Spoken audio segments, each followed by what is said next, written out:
ஐயோ கொஞ்ச நேரம் பஸ்ல உட்காரக்குள்ள ஏன் அப்படி நை நை நச்சுக்கிட்டு இருக்க? என்னப்பா என்னடா பட்டு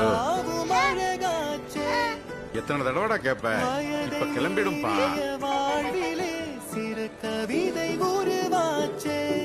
அங்கிள் சொல்லுப்பா. பஸ் எப்ப கிளம்பும்? ஒரு 5 நிமிஷத்துல கிளம்புவா. எனக்கு ஒரு ஹெல்ப் பண்றீங்களா? சொல்றேன்.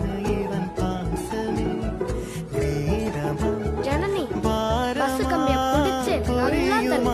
பஸ் ஸ்டார்ட் ஆயிடும். நான் சொல்றேன்ல.